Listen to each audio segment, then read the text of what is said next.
大家好，欢迎收看这期的公子视频，我是公子沈。不出我们所料，现在习近平继续的加大集权力度，并且要把中国打造成为一个新型的战时经济体制。那么最近他所做的事情已经初见眉目了。最近很多人在讨论的一个话题，就是在中国各个省份，至少已经超过20个省份都挂牌成立了所谓的警税合成作战中心，其中包括山西、江苏、云南、贵州、辽宁等等等等。那另外，湖南和新疆等地也同样有相似的机构，只是名字不一样，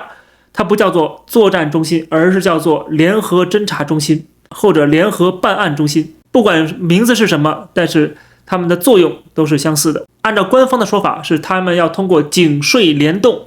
打击涉税违法犯罪行为。其实这个消息不是现在才有的，在2017年就已经有了相关的新闻。在2021年5月18号，新华社报道，中国第一个全国警税合成作战示范基地在江西宜春举行，然后在中国各地都开始慢慢的形成这种所谓的作战中心。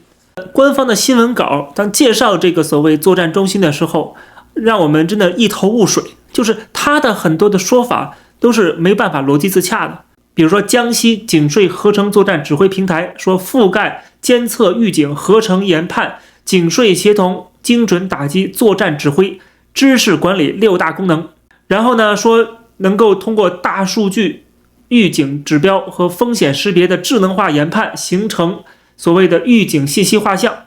实现对全省涉税犯罪全过程全覆盖的精准预警分析和高效打击。然后接着来一句，持续营造良好的营商环境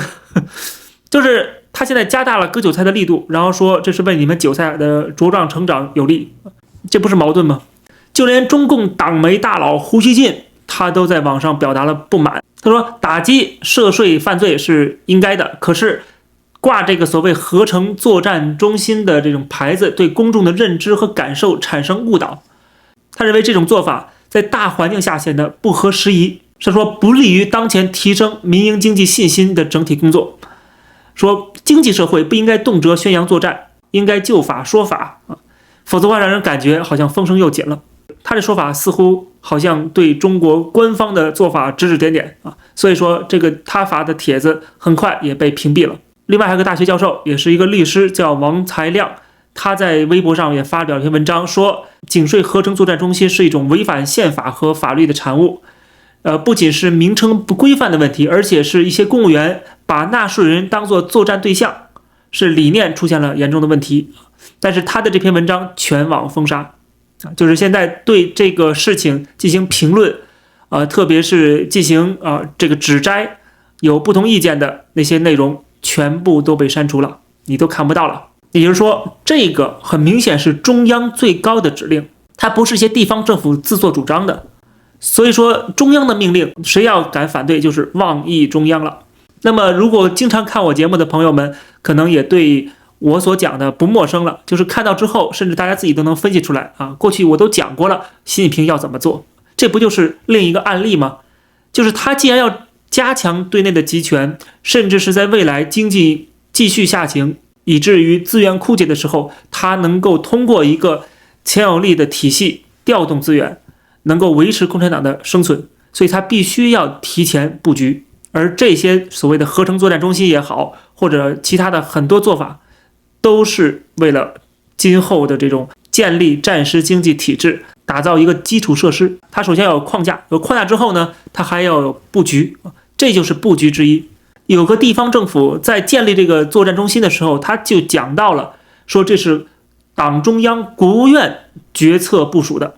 说叫做推进公安加税务的精诚共治新举措，说把警税双方协作进入实体化、常态化、制度化的新阶段。而且他提到所谓的要维护国家税收安全税收也涉及到了国家安全，割不出韭菜来，你这个党国体制就没有办法维持下去，就是造成了一种不安全的状态。所以说他为了国家安全，其实就是这个党国安全，所以他必须要加强割韭菜的力度。现在地方政府钱不多了，中央钱也不够了，但是他还有这么大的一个摊子之前我说的有一个这么庞大的帝国要扛在肩上，甚至他还要给非洲这么多的援助，给俄罗斯这么多的援助，给朝鲜这么多的援助大撒币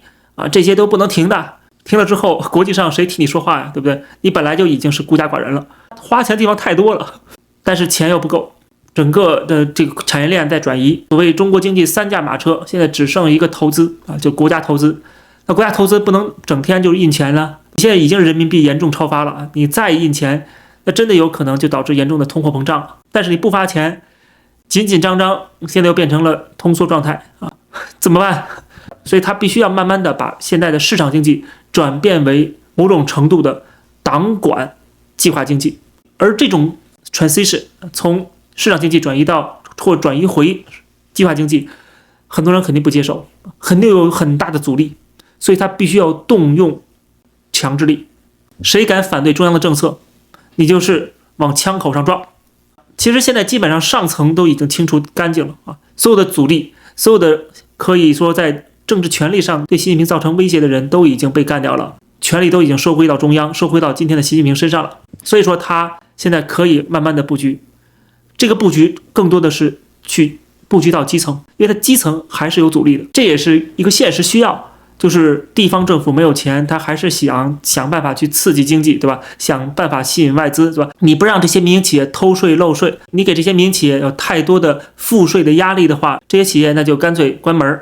企业关门了，你政府更没有钱对吧？所以大家就保持一个心照不宣的默契。结果现在中央说不行，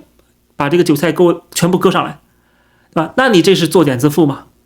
所以地方还是有阻力的。那没关系，地方有阻力。现在中央的命令下达到地方，谁要做不成，你的乌纱帽难保，而且是警税共同合作，等于是一个双保险，税收不上来，警察出手警察出手那就是刑事案件那就是直接把你给抓起来。那你要命还是要钱？就问你一句，那这些有钱人肯定是希望破财消灾嘛，钱没了还可以再挣，或者大不了移民，可是命没了，那就一切都没了。所以，对于这些民营企业家、民营资本来说，最终会选择破财消灾。但是，如果你不给他足够的压力，他不会把钱掏出来的。光是税收部门出面还不行，而且还要动用警力。说白了就是你不要敬酒不吃吃罚酒。通过这种方法，就可以继续的加大对民间资本和这个民间社会的压榨，榨出汁儿来榨出这些资源出来。所以他说，全链条一体化、精准式打击。那当然。从另外一个层面，宏观点的层面来看的话，那就是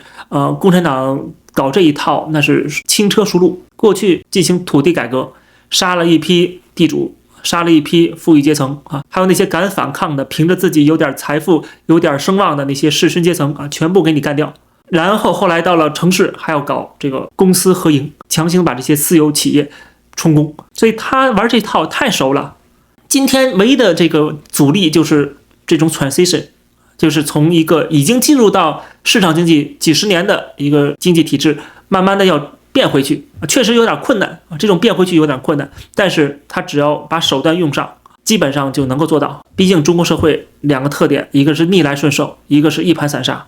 就是形不成任何的对党中央这些政策的抵抗，没有任何抵抗力量。现在唯一的抵抗力量就是基层的阳奉阴违，但是今天的这些做法都是有迹可循。如果共产党在加强他的意识形态的洗脑教育，对党内的驯化，然后给大家压力大家就不得不去做这些事情，因为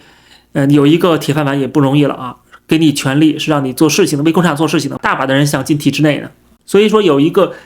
集权的皇帝，就必然有很多争先恐后为他干事的那些酷吏，而对知识分子来说，对历史学家来说，太熟悉不过了。这种所谓的作战中心，就像那位王才亮律师所讲的，把人民、把企业家当成所谓作战对象。所谓的合成作战本身这个说法就是一个军事用语结果没想到现在用在一个和平年代，用在自己国民身上。但是稍微懂点中共党史的人都不会觉得有任何惊讶之处，因为共产党向来如此，他讲的就是斗争哲学，对吧？把这个社会分成3、6、9等。你们是资产阶级，就是应该被专政、被斗争、被统治对象。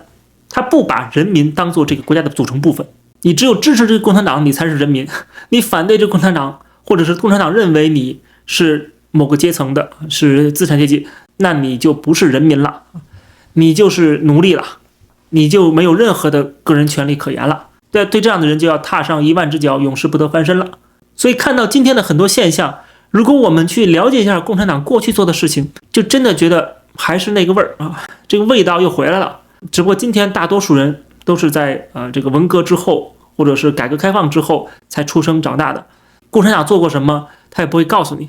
他的党史都是经过扭曲的，经过片面美化的，所以才看到这样的现象，不理解为什么把人民当成你共产党政府的假想敌。其实他向来如此，他之前捧着你，让你去赚钱，是因为想培养你这颗大韭菜啊！不论是过去的阶级斗争，还是后来的改革开放，还是今天的开倒车，实际上最终的目的都是一个，就是维持共产党的天下，中共这个党国体制的稳定和安全。当他发现已经开始不安全的时候，他什么招都能用得上，或者是从过去的历史当中，从共产党的这些教条，毛泽东时代的这些意识形态当中去寻找灵感啊！你还别说，这些手法对于中国社会来讲，